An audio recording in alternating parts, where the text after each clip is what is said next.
Right, listen up. Behind the Edge, a sequential entertainment podcast, Series 2, Episode 2. Written by Terry Dray and Calum Verrecchia. Additional material from Matt Mason. Carry on.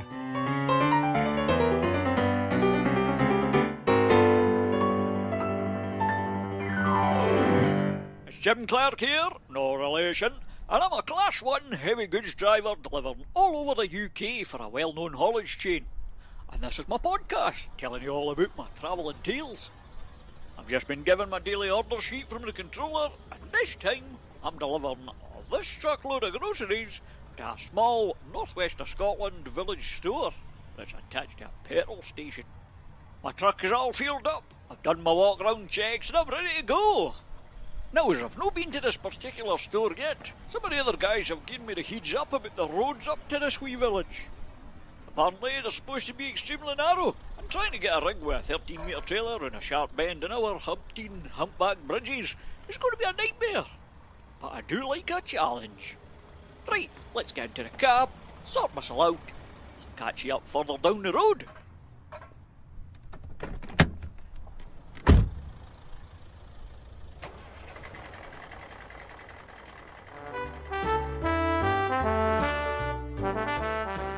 Hello and welcome to Art at Night tonight, where we interview interesting people from the arts and culture world. In the studio I have the foremost authority on a topic that has had a resurgence over the last couple of years. Jeremy Wheeltrouser, maybe you can tell the listeners what it is that you are an expert on. Aye, hello. Well, I'm the president of the Not a Ball Earth Society, and we propagate the fact that the Earth, the planet that we live on, is not in fact a revolving spinning ball, but actually a flat plane. A flat plane? You mean like a flat Earth? Aye. What we do is to unravel the true mysteries of the universe to demonstrate that the Earth is, in fact, flat, and that the belief in a round Earth is, in fact, little more than an elaborate hoax. Fascinating. Do tell us more. It's obvious to us, and if you trust your senses, you can see for yourself that the Earth is flat. Just go out, for example, and stand on a beach and look out to the horizon. It's obvious that there isn't a curve. But isn't that because the Earth has a diameter of around 4,000 miles? And as us humans are so small, roughly 5 to 6 feet tall, that we can't see the curve, doesn't a ship disappear over the horizon? A ship does not disappear over the horizon. You have to take perspective into account. It just disappears because of parallax views. Does it? Do go on. The North Pole is in the centre of this plane, and the South Pole isn't the South Pole. It is, in fact, an ice wall encircling the world and stopping us from getting to Antarctica, because that's where they're keeping all the crashed UFOs, and where Bill Gates is secretly building an underwater city for when the next comet hits the planet. Although we also don't believe in space, as it's a constructed hologram of twinkling lights and not stars. The sun and moon are only 5,000 miles away, and they go round the Earth, not the Earth going round the sun. That's mental to think that. And anyway, we never landed on the moon. And anyway, the Earth can't be a spinning ball because it's no been mentioned in the Bible. Unfortunately, we have ran right out of time. Join me next time on Art at Night tonight, where I'll be talking to someone I'm not particularly interested in. From me, live in the studio, good night.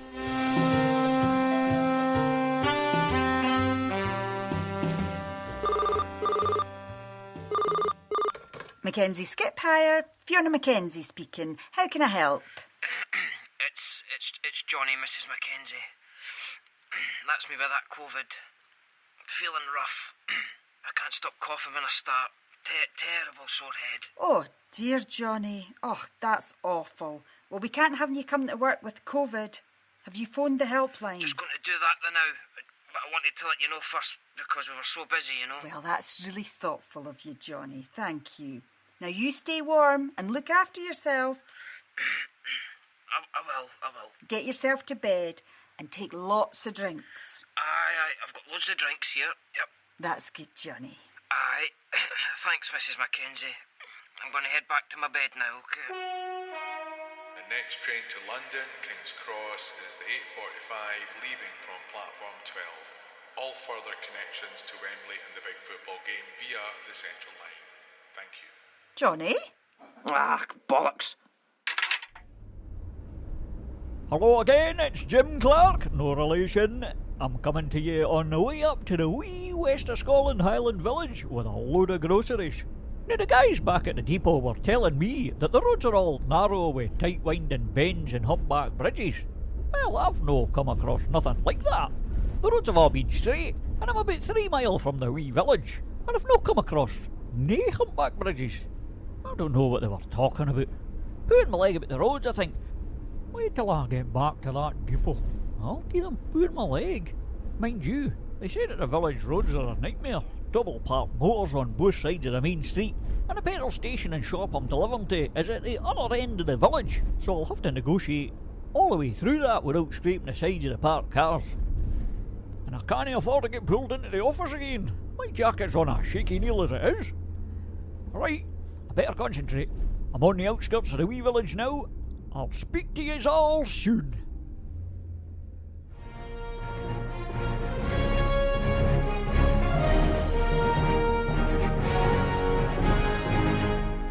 Trying to make sense of this dastardly riddle is mind-numbing. What do all these words mean in this particular order? This has truly come from my fiendish foe, the Riddler. I don't know, Batman. I think this message comes from my greatest foe of all time, the Green Goblin. He's a manipulative madman, and he's capable of this deceit. This has to come from the Green Goblin. Wait! It's a message from my deadliest foe, Angleman. He's toying with me, warping my perception with this puzzle to stop me from solving it. Oh, he's so annoying. You're both wrong. This puzzle comes from the Riddler. It's obvious. It has his mark all over it. A puzzle wrapped in an enigma, covered in a mystery to confound and confuse me. But why? If I'm solving this riddle, I can't see what he's up to next. Oh, Batman, you're so bossy and mysterious. What are you really like under that mask? At least I can see some of your face. Not like the kid here. His full mask covers everything. What's he hiding? Is he all spotty, being a teenager? Hey, I ain't a kid, and I ain't got spots. I just like wearing this full mask to hide my real identity. You know, anonymity, and all that. Spider-Man, you should be called Spider-Boy with all that whining. And you're not any better, Wonder Woman, winding the poor kid up like that. Hey! We need to work together and get back to the matter at hand. Who wrote this dastardly mystery riddle, and for what purpose? Its code is a devious one. What does calamity mean? What is it code for? I don't think that's how it's pronounced. I think it's calamari. Hello. Are you ready to order? It's a menu. It's a menu.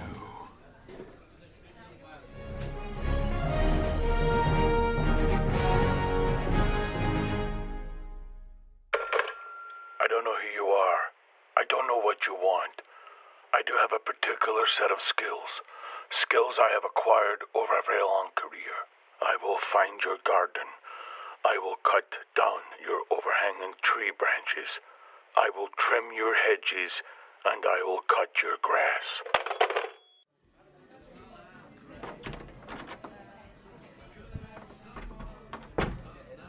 Evening, what can I get you? Hi. Hi, how you doing? Oh, just a pint of lager, mate. You okay there, sir? You seem a bit down. The wife and I got into a big argument, and she said she wasn't going to talk to me for a month. Ah, right. That's not so bad, though. A month. It'll fly by. Aye. So why the long face? Well, the month's up tonight.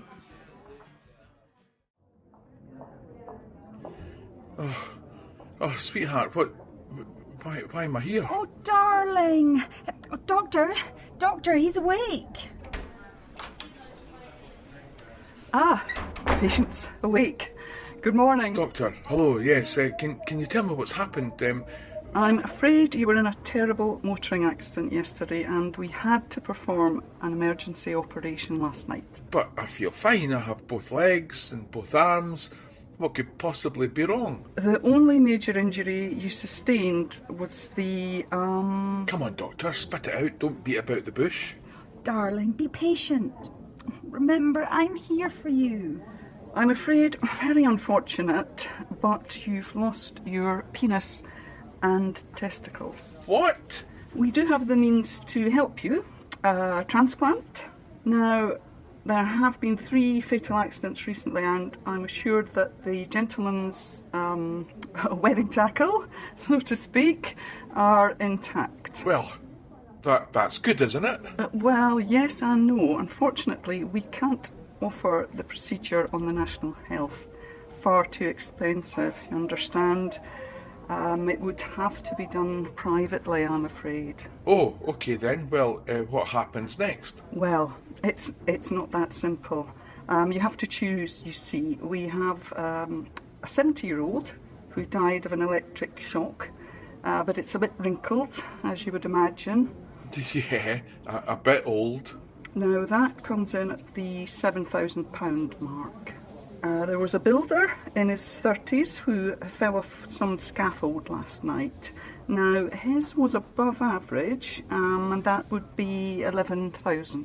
£11,000? Well, it's all relative, really. There is the teenager, heart attack, playing online war games, apparently. Now, he's well above average. A good 11 inches, I believe, and quite a girth. Oh, darling. How much would that one be? Well, now, as you can imagine, that one is in great demand. It would be £25,000. But, as I say, you can't put a price on happiness, can you? Well, no, you can't. It's a lot of money. I mean, £25,000, sweetheart. We need to take out a second mortgage, darling. I'll just leave you to discuss the matter. I'll pop back in a bit. Right, okay then.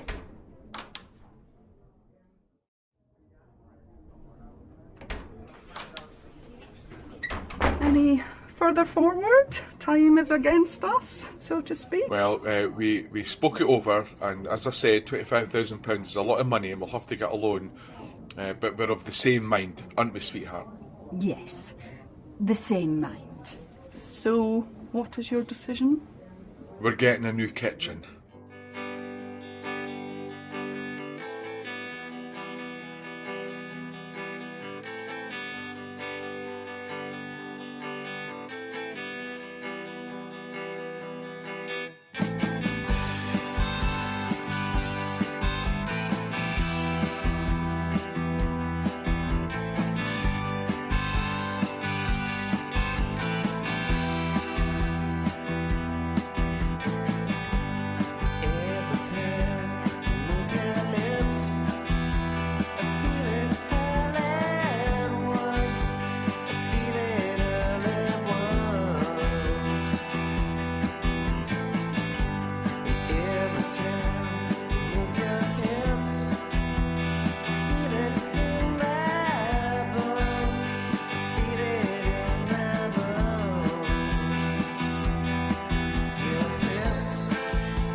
shout, but darling, it's alright. Darling, it's okay. Yes, I'm nervous when I sing, but I want everything. I give you everything. Your hips, my bones, your lips, my bones, my bones, my bones.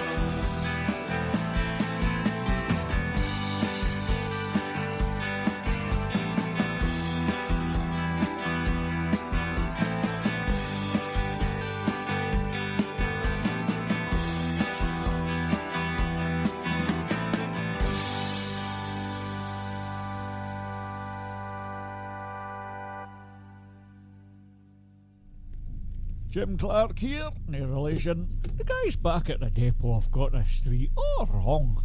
There was plenty of room for me to manoeuvre my 13-metre trailer plus cab. Nice and wide, and no part more and shite. I'm sitting looking at the space I've just got into, and the guys were telling me that it's a double blindside reverse. But it's no. There's enough room to turn and get set up to reverse on your good side. Don't know what they were on about. Oh, I can see the wee woman staring out the window at me. Apparently she's a right dragon. Getting hun for a year, not even a smile, never mind a glass of water. Well, here goes. Catch yous all in a bit.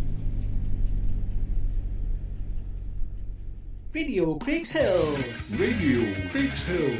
Talk radio. Talk radio. Talk radio. Radio Craigshill. And our next caller is Mary from all the way up there in Dean Park. Hello, Mary. Hello. What's on your mind tonight, Mary? I live up on the luxury flats in Dean Park, you know. Aye, the posh bit of Livingston. Go on. Aye, the posh bit. Well, I'm not happy with all these golfers. Golfers, Mary? Aye, golfers. They're a menace. You do realise that you live next to a golf and country club, Mary. Essentially, you live in the middle of a golf course. What's that got to do with anything? I'm right fed up with the bloody golf balls flying about all times of the day. They bounce off my balcony, whizzing past my head when I'm putting my washing out in the line. I can't keep count of the number of balls I've found in pants. It's getting ridiculous. They need to be telt. Mary, if you didn't park there, I'll pass on your concerns. Now on Radio Craigshill, the hit song all the way from 1973. It's the Sweet and Ballroom Blitz. Thanks for coming in, Minister. It's a pleasure to be here, Tony. Always good to see you. You've been given the task of maintaining budgets for all the government departments. How's that going? Well, it's always tricky keeping government departments within budgetary constraints. How do you mean? Government departments are notorious bookkeepers. You know that, Tony. Adjustments in budgets are always going to fluctuate, and when we're deep in a recession, that's when it's going to hurt the most, isn't it? Are we in a recession, Minister? Well, there's not so much a recession as having too many people in the population. An overpopulation crisis, you could say. Overpopulation crisis? And that would put the country in a recession? Well, it would give the impression that we're in a recession. You see, when there are too many people, there's a strain on local amenities and services, which results in budgets being put under stress, which will give the impression that we're in a recession. You know, there are nearly 68 million people in the UK. That's a lot of people to provide local amenities and services for. It puts a huge strain on budgets. It's simply not manageable. What would be a manageable amount of people? Well, a lot less than 68 million, I can tell you that. What does the government plan to do to get us out of the recession? It's not a recession, Tony. I just explained that. It's too many people putting pressure on local services. What is the government going to do? We have to get rid of some of the population. I thought that would have been obvious, Tony. How many? Well, roughly about 60%. That should take the strain off public services, which would result in getting budgets under control, and that's what I've been charged with. I see, and how is the government going to achieve that? Simple, really. We can start by encouraging people to stop propagating, having children. That's one way. Then there's making it impossible to get proper medical care. The elderly and infirm will eventually die off of natural causes, and if they're, not having any more of their offspring, then the population isn't going to be replaced. Hence, 60% decrease in the population. And that can't be a bad thing, for the rest of us. And this would get us out of the recession we're in? We're not in a recession, Tony. I've already said that. I made that quite plain. We're in an overpopulation crisis. You're not going to get very far as an interviewer if you don't listen to the people that you're interviewing, are you? If you get rid of 60%... Roughly 60%. It could be more. Presuming that it's 60%. What is the remaining 40% of the population, demographically speaking, made up of? Well, obviously the ruling classes, the elites, government, management of larger corporations, and obviously large pharmaceutical companies. The royal family, obviously. I mean, we can't have a sovereign nation without a sovereign. I don't think that word means what you think it means, Minister. So you're going to decrease the population by 60%, by depopulating the working and lower classes? Well, with respect, Tony, we in the government don't see it like that. We have a completely different point of view.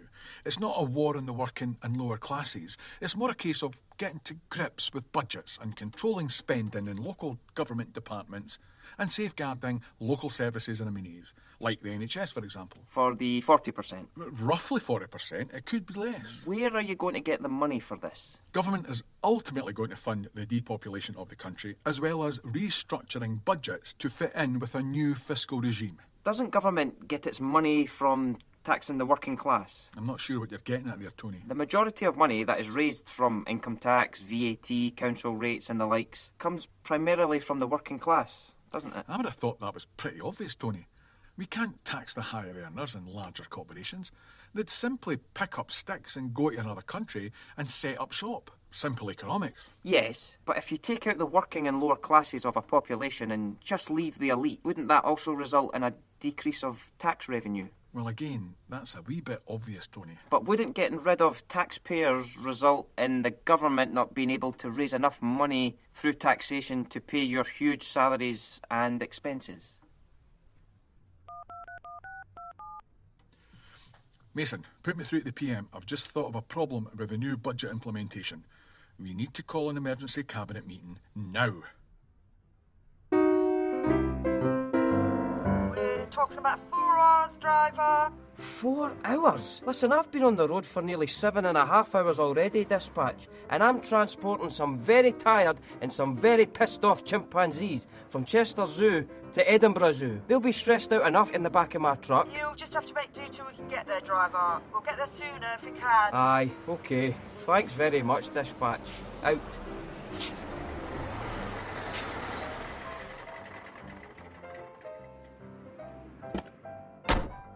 All right, mate. All right, I just had to stop for a piss. Marston. Aye, mate, crack on, crack on. Oh, lovely. You'd think I was a horse, man. How did I hold that in? You having a break on, mate? Nah, mate, broke down. That's pants, mate. Worse than that, it's... Yeah, it is. What are you carrying? Nothing, mate. Empty. I'm just taking the truck back to the town for my uncle, but I put the wrong postcode into the sat-nav and I got lost. Heading back this way later, though. Do you need a lift, like? Wait, your truck's empty? Aye, how? Listen, I have to stay with my truck, mate, but my boss would be very grateful, probably 200 quid grateful, if you could drop off my load for me. 200 quid? That's right. What is it? 6 chimpanzees. Oh, monkeys, man. I love monkeys. They're a great laugh. If I give you 200 quid, would you take them to the zoo for me, please? No sweat, mate. I love the zoo. Great. What a relief. Here, listen, help me get them into your truck.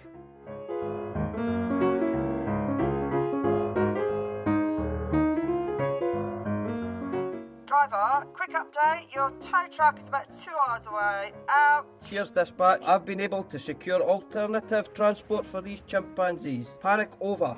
Roger that. What the? What?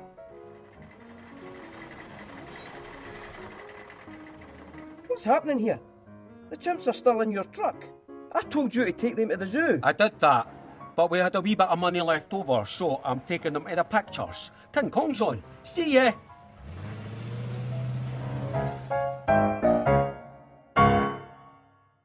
My lord, my client is willing to plead guilty to the wrongful killing of Jackson Two-Nose Gilhooly.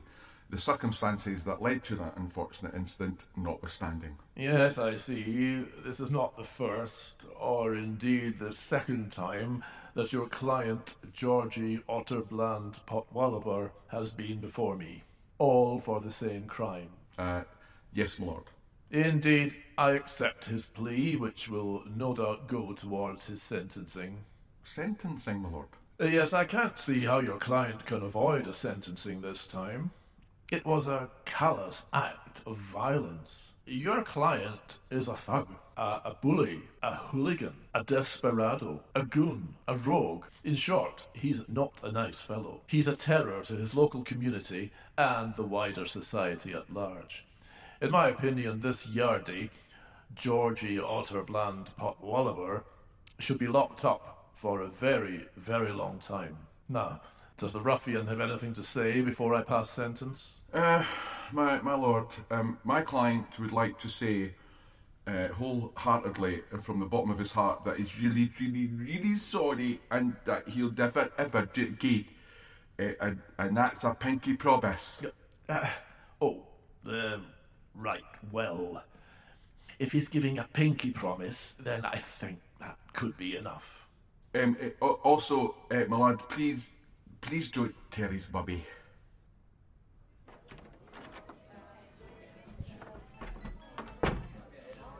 How do you, mate? Bottle of lager. I'll be $5.50, sir. Cheers. Do you know that I've only ever slept with one woman, and that's the wife? Aye. 20 years married, and I've only ever slept with that one woman.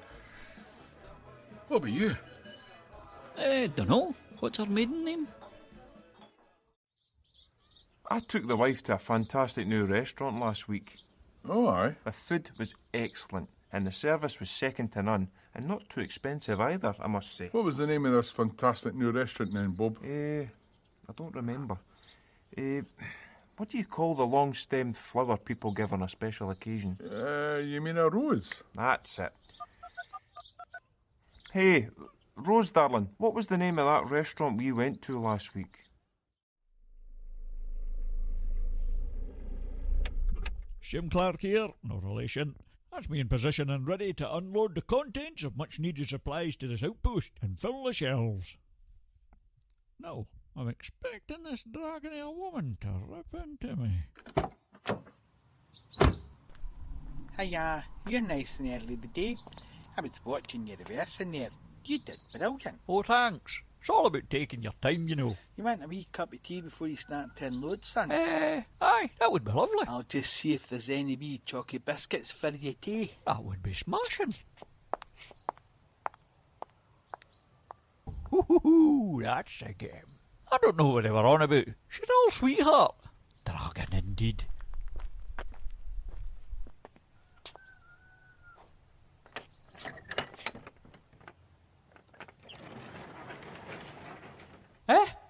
Here, where's all my stuff? I'm not quite... Your truck's empty, son. I mean, there isn't anything there. The place is empty. What about all my supplies, all my groceries and that? I think somebody's having you on. Oh, them guys are such pranksters. They must have changed the trailer number on my paperwork or something like that. That doesn't help me out. What is old Jimmy going to do? There's no tea bags for him. Tea's lovely, by the way. Chocolate hobnobs. You never see them anywhere.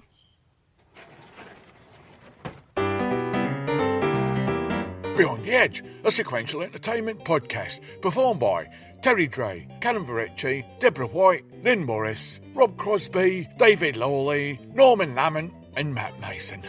Music written and performed by the Tino Band, Kevin Macleod and Craig Weild. Produced and created by Dray for Edge of the World Productions. Carry on.